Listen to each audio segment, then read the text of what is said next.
This lesson will be focused on nuclear transformation, that is, nuclear stability and radioactivity.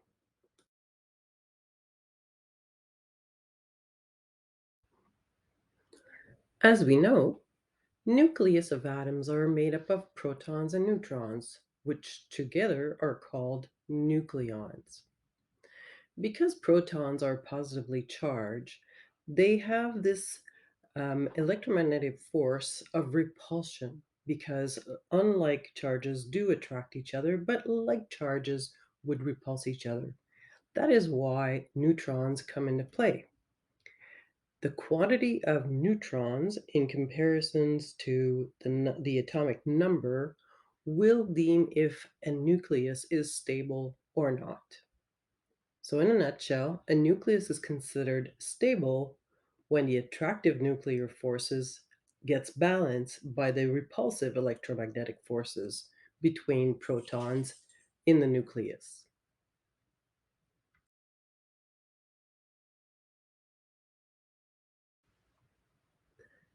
This graph shows the nuclear stability in relation to the number of neutrons and the number of protons. The stability of a nucleus depends mostly on two factors: the size of the nucleus and the number of neutron it contains.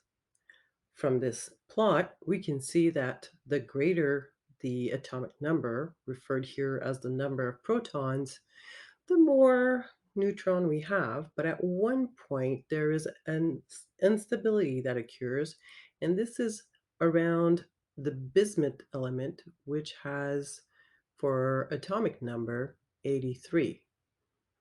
So around there, nucleus tend to be a lot more unstable due to the fact that the nucleus is much larger and the electronegativity attracting forces between those positive protons gets lowered and makes the nucleus unstable.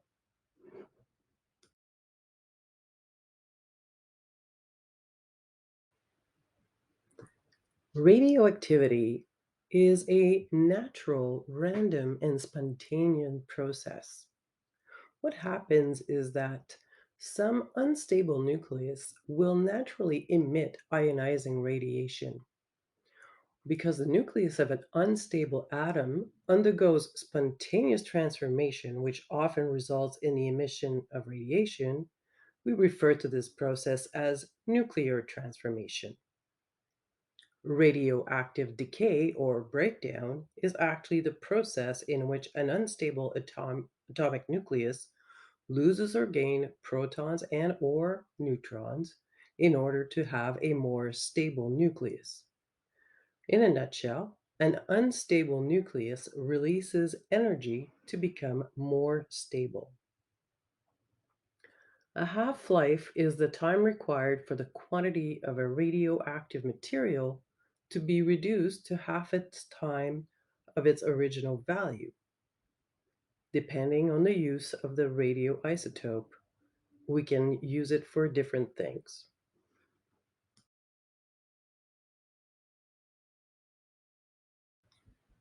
Let's have a closer look at the most common radioactive emissions.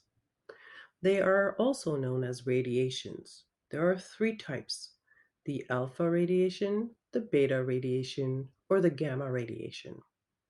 We'll call them rays from now on. So, an alpha ray is made up of two protons and two neutrons, which deems it identical to the helium nucleus. So, this can only happen on very heavy elements such as uranium and thorium in order to have it form a new atom and a nucleus similar to the helium. It doesn't have a very penetrative power, only a few centimeters of air. The beta rays, on the other hand, are very fast and they're like electrons. Why? That's because they are electrons. When an electron is being ejected from an atom, there is a neutron in the nucleus that it gets transformed into a proton. That beta ray has a very light weight compared to the alpha ray, and it has a high power of penetration, even up to a few millimeters of metal. As for the gamma ray, it's more of an electromagnetic wave or a photon. So it carries a lot of energy and can go through up to a couple of centimeters of lead. All of these radiation could cause some DNA transformation on humans and living beings.